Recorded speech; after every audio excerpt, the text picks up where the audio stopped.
Hey guys, Scott with Bass Tank here. I'm with two-time Bassmaster Classic qualifier Chris Jones. We're just talking fishing today, and I've got a couple questions I'd like to throw at you and get your take on it. So, a lot of our customers are just weekend series tournament fishermen, and they're not going to have a week to practice or pre-fish, but I'm trying to make them better fishermen. What do you think the number one mistake a weekend series, weekend angler tournament fisherman makes?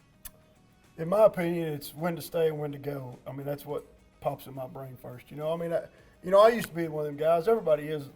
The more experience you get, the more experience on the water helps you decipher when to stay or when to go.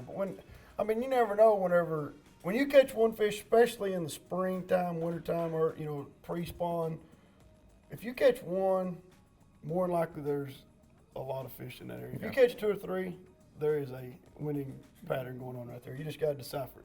Yeah. Especially if they're females. Even if they're males and it's a warming trend and it's the right moon phase, you hear a lot of guys say that all the time. That's the truth. I can't tell how many tournaments that I've done good in, or one that I've caught one or two males in an area and just know that it looks right or feels right, and a day or two later, the females show up. And that's just experience, or having that faith, or knowing, or confidence that they're going to show up. And it don't happen all the time. It does not work every time. Right. But it's just one of those deals where you just got to put the pieces of the puzzle together, and then believe in what you're doing. And when you take and make that obligation to stay, you just got to stay. It's a hit and miss deal. Nobody makes the right choices all the time, or we win every time. That's absolutely right. Well, so on that note, deciding to stay or go, let's say that you get into an area and this feels right. We're early spring right now, late winter. The fish are considering, they're going to start wanting to move up. Are you going to go and try to power fish that and hit your active fish first to just cover water? Or are you going to go try to pick that apart and something slow? And then when you catch that fish, let's say whatever your technique is, how do you break it down from there? Say, okay, I've caught this one fish. I know there's more. Where do you go from there? Are you going to increase speed, decrease speed? Right. Or is that where you're talking about that instincts of experience on the water?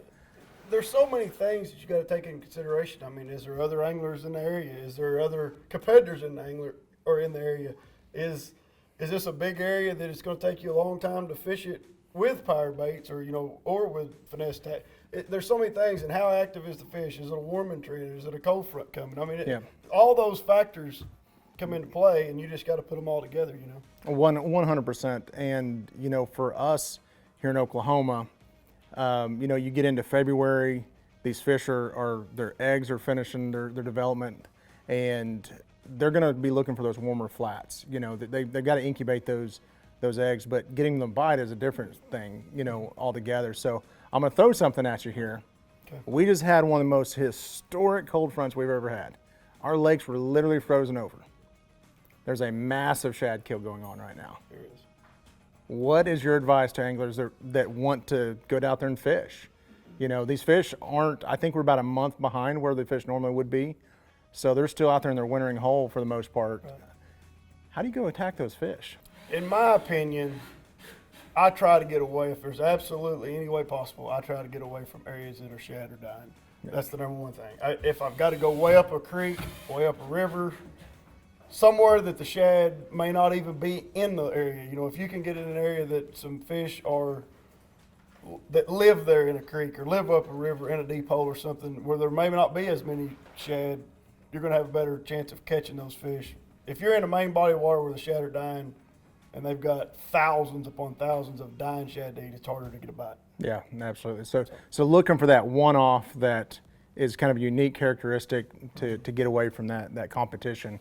You may not get as many bites, or may not have as many opportunities, but those fish are going to be easier to catch, per se, as the ones that are. It's hard to fool the real one. Yeah, absolutely. All right, so I'm going to kind of jump back into the Bassmaster Classic. Explain that to me. What is that feeling like? Even if guys don't have aspirations to be a professional angler, I know that I've heard about the Bassmaster Classic since I was a kid. Mm-hmm. That's got to be pretty cool, right? So tell me about that. It's a Super Bowl of bass fishing. I've been fortunate enough to fish every big stage besides the new Major League Fishing. I fished a All-American a couple times, Forcewood Cup. This will be my second classic. When I fished the first classic, I said I'd spend the rest of my time as a bass angler trying to get back. Now, fortunate enough, I did make it without ever fishing an Elite Series event.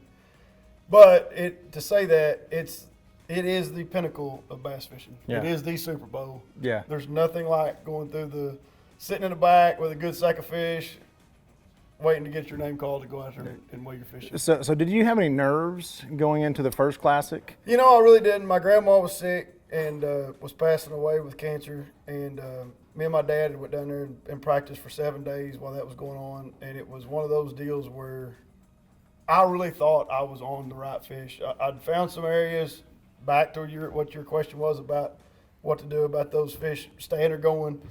And we were at Guntersville when Randy won. Everybody knows the story about that. But there was a warming trend and a lot of water running into the lake. And to tell that story shortly, there was a warming trend. The water was mudding in the backs of the creeks. And before we went, in December, whenever we was there for, what guys, a lot of weekend guys don't even realize is we're off limits for 3 months. Right. From practice to the classic, and then you got a 2.5 day practice period to figure it out and decipher it. So you really got to have your homework put in before you ever get there and have a game plan, and that game plan has to work. And I went into some backwater creeks, the 2.5 days of practice, and the water was warming, 5 to 10 degrees warmer. And I knew they were coming. It was that time of year, full moon. It was going to happen. And I had the bites to really do good in that tournament. I just didn't have the execution. I had 2 or 3 of them that just rolled on it. I was sharing some water with Edwin, and he finished second or third. I don't remember it. But it was just one of those deals. I mean, you just got to capitalize on all the bites. First day I had 17 pounds in the first 30 minutes on a little channel swing on a jig, and I went and fished some of those shallow water areas for the next 5 hours, and I had 2 or 3 of them big bites. I just didn't get them in the boat. And Dad said that night, are you gonna go back and catch another 16 or 17 pounds off that channel swing? And I said, I'm not even gonna do that. I'm gonna swing. I'm here for one time, chance of a lifetime. I'm gonna try to catch 30 and make some ground up. And there was a couple guys that did that. They caught 30-pound sacks and moved way up. And I ended up having like 3 that weighed 13. And had the other 2 bites that had 20 or 1 or 22 pounds. So I mean, you still got to. I mean, you gotta make that right choice, but then you still got to capitalize on the bites when you get them.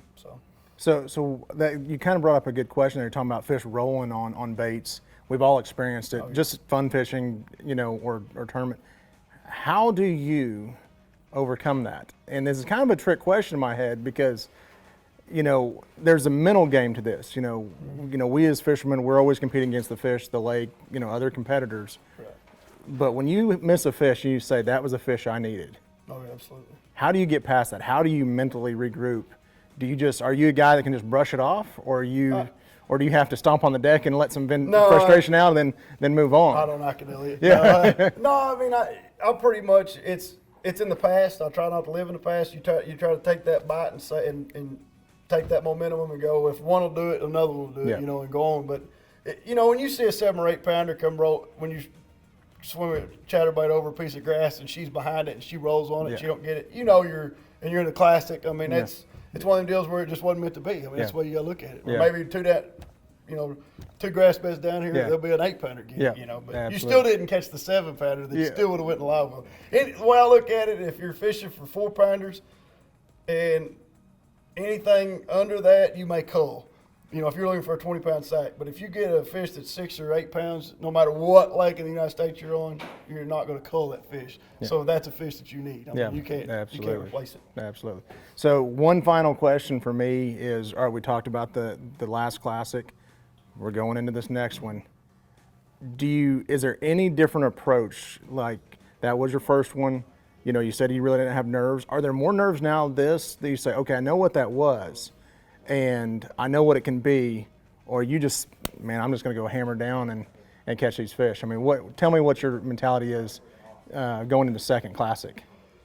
I'm 100% committed to, and I've always been this way. That's why I don't think I'd ever do good at fishing Major League Fishing style, is because we're all, from Oklahoma guys, we're all geared towards catching 5 big ones, mostly in a one-day deal. And that's how I'm going to be when I go to Ray Roberts. I'm going to fish for the 5 biggest fish that I can possibly catch. And the nerves, no, you get you get that excitement, that ready to go feeling. But whenever they call your boat number, it's all business. Yep. I mean, it really is. You're fishing against the fish. You got 8 hours to use the best electronics, the best equipment. You've got all that took care of, dialed in, and you just got to go do your job on the water. And Absolutely. That's the way you got to look at it. I mean, at the end of the day, you can go back and watch the footage later on in your life or reminiscence, whenever you're sitting in your chair. At that game time, you still got to be. I mean, I've read books and watched sports all my life and played sports. Anybody that don't get that excitement in their feeling don't need to play. Yeah, exactly. But you got to gear that excitement towards your goal, and the goal is to win. And Absolutely. That's what you got to be. Yeah. For me, if I ever get to the point where the tick of the line it doesn't excite me, I'm done. Right. You know, tournaments, weekend, no matter what level, Right. weekend series or higher. If there's not an excitement going into it, I'm done with tournaments. I'm a competitive guy, Right. and so it's just that competition. That's it. You know, I'm the same way. I fish as hard to fish a weekend tournament or an evening jackpot as I do when I fish the classic. Yep. There's no difference. Yep. You rig your baits the same, and at night before you go, you got to get all it done. Because I'm gonna tell you, if you don't do that, the weekend guy will kick your butt anymore. Yep. There's too many good ones out there that fish the weekend that could fish anything that they wanted to fish if they just took the admiration to go. Absolutely. So. Well, we wish you absolutely the best of luck. We're excited to have you representing us down there. And let's get together and talk about more fishing later on. Sounds good. We will do it. Yeah, guys, Chris Jones, 2-time Bassmaster Classic qualifier. Got to make some noise this year.